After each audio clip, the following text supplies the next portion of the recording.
Šiuo metu Lietuvoje 9 valandos ir 17 minučių. Labas rytas, gerbiami Žilvičio radijo stoties klausytojai. Radijo pokalbių laidoje mes turime superžvaigždę, pačią didžiausią šiuo metu esančią stovyklavietėje. Su mumis skandalingasis Egidijus Dragūnas, grupės Sel vokalistas. Egidijau, pasisveikinkite su klausytojais. Sveiki, berniukai, sveikas mergaitės, ypatingi linkėjimai medicinio punkto darbuotojams. Ar norėtumėte ką nors papasakoti apie mūsų stovyklą, Egidijau? Kol kas čia man viskas labai patinka, ypač šiandien labai gera vandens jūroje temperatūra, net 18 laipsnių, labai rekomenduojama maudytis visiems. Oro temperatūra dabar yra 24 laipsniai stovyklavietėje.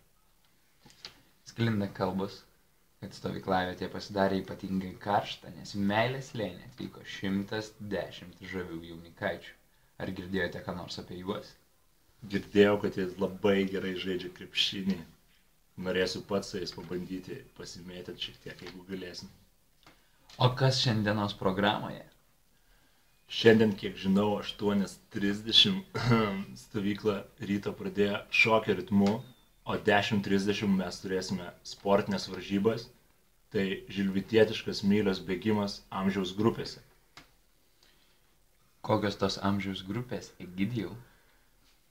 Na, man štai duoda asistentas lapelį ir matau, kad 2002 metų gimimo ir jaunesni bėgs vienoje amžiaus grupėje, sekanti amžiaus grupė bus 2000-2001 metų, toliau 98-99 metų gimę jaunuoliai, 96-97 metų ir 95 ir vyresnėje. Tai galėsiu ir aš bėgti, a ne? Sklinda kalbas, kad 12 valandą pats ponas Kazimieras surinks visus aktyviausius ir prašys papasakoti, ko jie norėtų šitoje stovykloje. Iki stovyklos pabaigos lieka 8 dienos. Tai reiškia, kad tai, ką planavote padaryti rytoj, padarykite šiandien, nes rytojus gali būti per vėlu. Ką tu galėtum pasakyti, ką galėtų mūsų jaunieji poilsiautojai nuveikti šiandieną ir ką 12 valandą pasiūlyti nuveikti vakarais Kazimierui? Aš nebejoju, kad vakare mums tikrai reikės daug garso ir daug šviesų, nes 17:15 mes turėsim iškilmingą 42 sezono atidarymą, dėl ko aš čia ir atvykau dėl šventinio koncerto.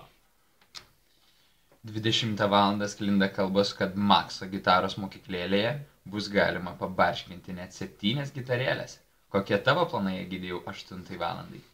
Aš užsuksiu į Makso gitaristų pamokėlę, pažiūrėsiu, kokių yra ten kitų gitaristų ir tada bus diskoteka.